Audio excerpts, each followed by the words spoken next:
Bonjour, aujourd'hui je fais un retour d'expérience sur les sacoches Schwinn. Donc, avant de commencer, on va faire la description générale du produit. Les sacoches Schwinn sont des sacoches vendues en ensemble de deux chez Canadian Tire pour la modique somme de 50$ plus les taxes. Ce sont des sacoches qui sont annoncées comme étant imperméables et non pas étanches. Donc, aux grosses pluies, l'eau rentre. Un upgrade facile qu'on peut faire pour ces sacoches-là, c'est de leur mettre une couche d'imperméabilisant.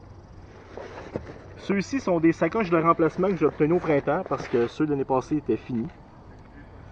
Donc, je les ai bien bardassés. Par contre, j'ai été en voyage pendant plusieurs mois, donc c'est ça. Vous avez un système d'attache à velcro en haut et en bas ici, ainsi que deux clips. Vous avez aussi la gaze de transport pour les mains et chacune des sacoches est équipée d'une sangle en bandoulière que je n'ai pas apportée aujourd'hui. Système de fermeture à clapet par le haut. Et vous avez un velcro ici. L'intérieur est plastifié. Il y a un backing en plastique, on va bien le voir. Un backing en plastique à l'intérieur. Les systèmes d'attache sont rivetés. Donc, pour continuer l'histoire du retour, c'est ça. En fait, après plusieurs mois à être pliés et dépliés, les sacoches ont commencé à se décomposer ici. Le plastique s'est mis à tout se défaire. Évidemment, il était peu étanche pantoute. Ça, c'est pour ce qui est des points qui sont négatifs, disons. Pour les points positifs, malgré le fait que j'ai fait de la traîne de bois, qui était chargé comme une mule, au point où mon rack, mon porte-bagages arrière a plié, les clips en plastique ici n'ont jamais cassé. Les velcros n'ont jamais lâché non plus. J'ai pas perdu les sacoches. Bien chargées, c'est sûr qu'ils ont tendance à se déformer un peu. Dans d'autres plastiques, n'est pas super solide.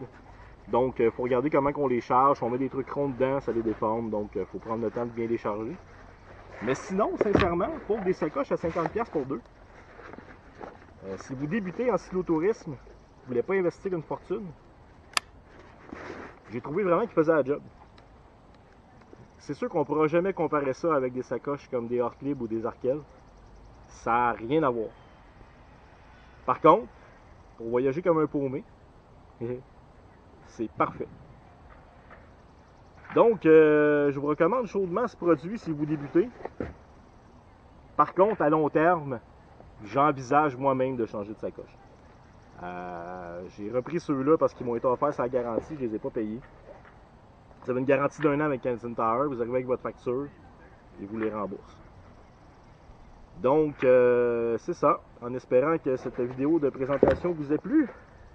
Et on a répondu à la question, est-ce que des sacoches à 50$ peuvent faire un voyage de cyclotourisme? La réponse est oui. Est-ce qu'à long terme, ils vont durer? La réponse est non. Donc, pour revenir à ce que je disais, parce que là, je me suis un peu enfargé, je vous dis, en espérant que ça vous ait plu, je vous dis à la prochaine.